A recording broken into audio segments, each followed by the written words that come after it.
All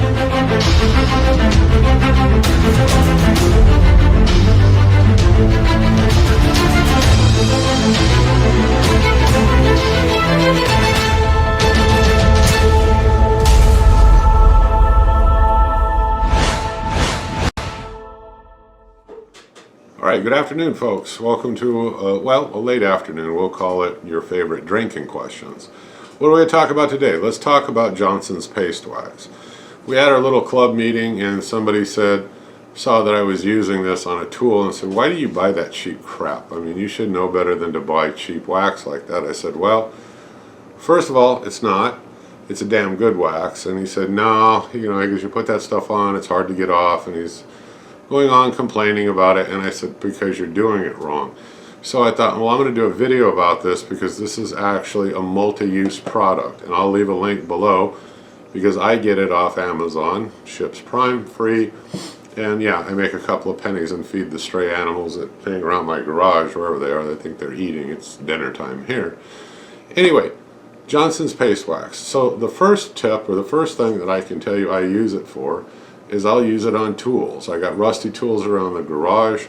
After I derust them, or I play around PB Blaster, acetone, whatever it takes to get them good and loosened up, I wipe them off real clean. I put a coat of paste wax on there. They open, close, or glide fine.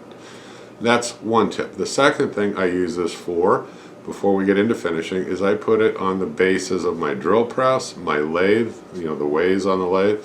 I use it on top of my table saw. I use it on top of my miter saw. Anything like that. Even my welding table, what I'll do is once in a while I'll clean it because a lot of stuff sticks to it and stuff. 4.5 inch angle grinder flap wheel, I'll get all the little nubs and crap off of it.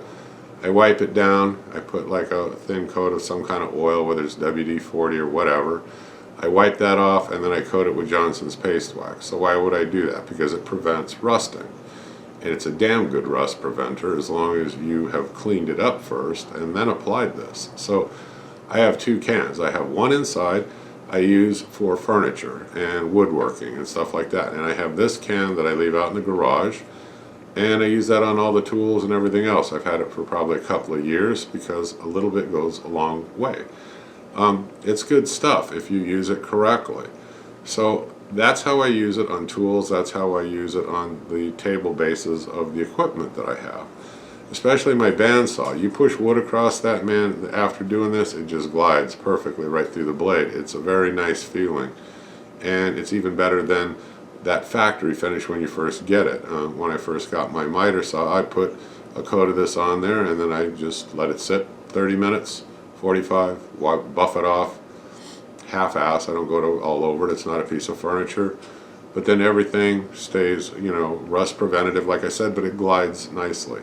Okay, what are some other applications? So let's say the one inside I have is meant for furniture. So I put this on tabletops and things like that, but the way that I apply it is not the way the friend of mine was in the club. You don't just glop this stuff on there and then wait an hour or two and then you go over and try to get it off and it's stubborn coming off and it takes a lot of elbow grease and then you complain about the wax and what a crummy product it is and you carry on. Well, you're doing it wrong. Okay, that I can tell you. I'll give you a simpler method. Let's talk about furniture inside for a minute. I get a cloth, whether it's an old t-shirt or it could be a kitchen towel or something like that, and I swipe some of this on there and I rub it in a swirling circular pattern over the whole top. Let's say a tabletop, over that whole tabletop. Okay, and when I get done swirling all over it and working the wax in, I get usually a dry shop towel, or I get, like I said, a t-shirt or something that's dry, and I swipe about halfway over each mark all the way across it one time. Why do I do that? It removes the excess. And you're left with a very thin coat of Johnson's Paste Wax. Then I'll let that sit for 30 to 45 minutes, get a clean cloth again, and then I start hand buffing the daylights out of that furniture. It'll come out with a beautiful sheen if you do that. I mean, it comes out really nice looking. It's a soft protective finish, soft. So you have to maintain it. Maybe every 6 months, maybe every 8 months, I don't know. But somebody asked me in the club and like online, what's the shelf life? I couldn't tell you. I've had the same cans for over 2 years. One in the shop I've still got. I mean, it works out great because I don't use like this overwhelming amount of it. You don't need to. Can you buff it with something other than by hand? Yes. Whether you have a cordless drill, a corded drill, drill press, or something like, or a buffing machine, you might. Now, I have a buffing machine, but a lot of people don't. You can get a cloth wheel for that, but you want to make sure that you get very soft cloth wheels. Don't get the really hard ones where, you know, the fabric is like knitted real close together, because I had a friend said, hey, take a look at this, and what he was doing was trying to buff something, and it actually will burn that wax, and your finish looks like crap. So you want to get a really soft one, and then you want to write on it Johnson's, and you want to do that because you don't want to cross-contaminate that wheel with any other wax or any other product. You want to use it strictly for buffing off Johnson's paste wax. Now, I've got 5 of them out here in my garage, I think, something like that. I've got one for Johnson's paste wax, I got one for Carnauba, I got one for White Diamond, and I've got one for a couple of other waxes. I think one of them's Howard's, and I'm trying to remember what the other, Tripoli. So I have wheels designated for each kind of wax or compound that I'm using in the buffing process. Some of the processes I don't use anymore, but the key is don't cross-contaminate the wheel. Shelf life is indefinite. Okay, so those are the ways that I do it. Now let's talk about a wood project. You made something in the garage, it's a wood project, and you're ready to apply a coat of wax to it. Different story now. So here's the second tip in this, or the second way that I do it, and it works out really well. I get 4/0 steel wool, and I put some of this Johnson paste wax, and again, let's pretend it's a flat surface for a minute, and I start the swirling motion over the whole thing. I get my shop towel, I wipe, and get the excess off of it. I let it sit for the 30 minutes, then I buff it real good. Okay, then I turn around and I repeat the same process that I just told you, using that 4/0 steel wool, and then wipe, let it dry for the 40 minutes, then buff the daylights out of it by hand. I always use 2 coats on unfinished projects. You'll get a much better sheen with that.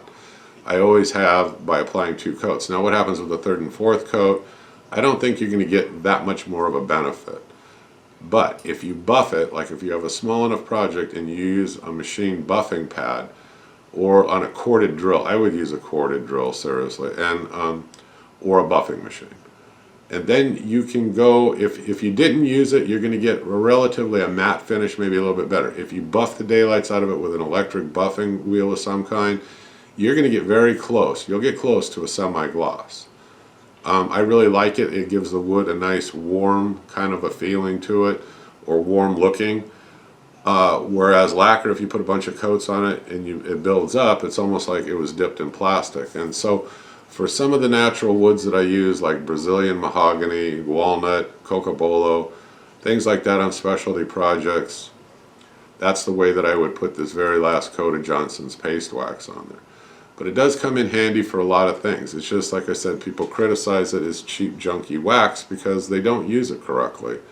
I read in the forum there was tons of complaints where they gave it, you know, a rating of a 1 or a 2 because it sets real hard and it's real glazed looking and it's a son of a gun to buff off, and they carry on. I said, then it's not the product's fault, it's your fault because you're not putting it on correctly.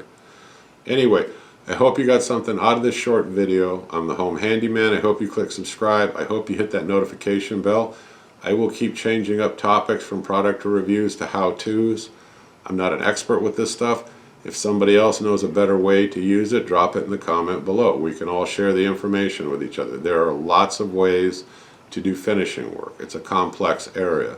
This isn't the only way. We'll talk about other ways in other videos. But focusing in on Johnson's paste wax, or some people might prefer Brie wax, some prefer Howard's, you know, feed and wax. I have that. It's a fantastic product too, but that's for another video. I hope you folks have a great day, a great weekend, and I'll see you on the next video. Thank you very much. Bye-bye.